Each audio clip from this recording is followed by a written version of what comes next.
What's going on, players, coaches and fans? Today we're going to be looking at the explained reason behind Pep's Rondos, his philosophy of it, and why he does it at every single club and every single day at training.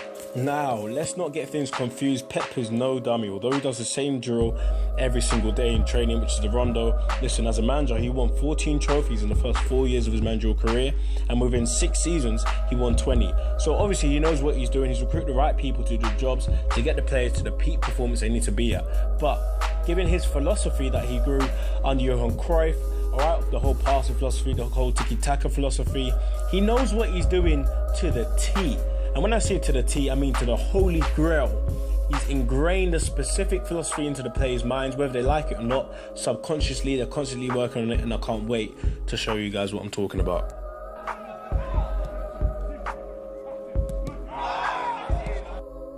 Decision making. The speed at which they move this ball under the pressure that they're under.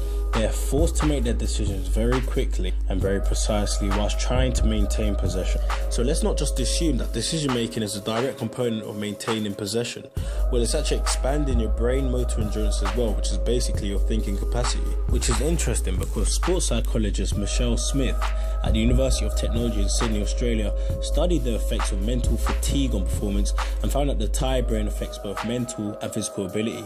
So they found that mental fatigue alone impairs your running speed, your passing and shooting performance. So basically they're saying that when you're tired from doing simple puzzles or you're doing it repetitively so many times, your brain can only take in so much before you actually lose focus.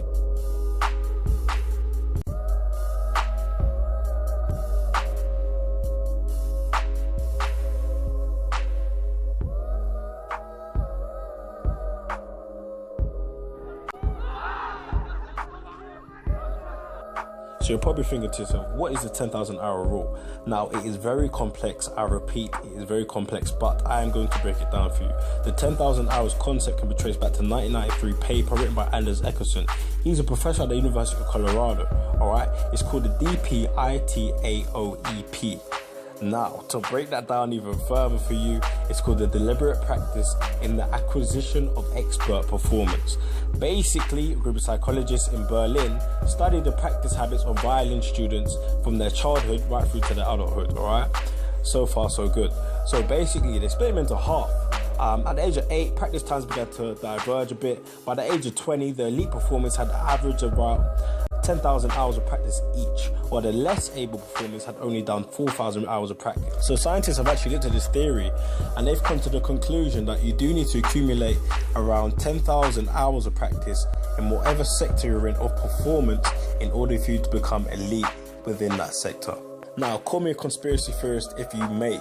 As I said at the very start of the video, Pep Guardiola is a very smart coach. So I believe that he's embedding this philosophy into them through using the 10,000 hour rule of practice, which means that every single second he has, every single warm-up he does, he embeds this tic-tac philosophy so that the players are able to work on their decision-making, passing accuracy.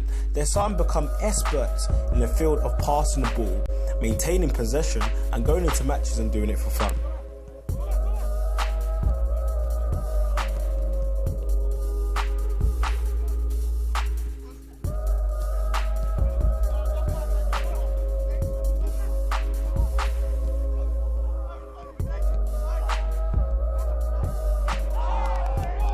Thank you for watching. I will be releasing a part 2, so make sure you subscribe so that you can stay updated for that one.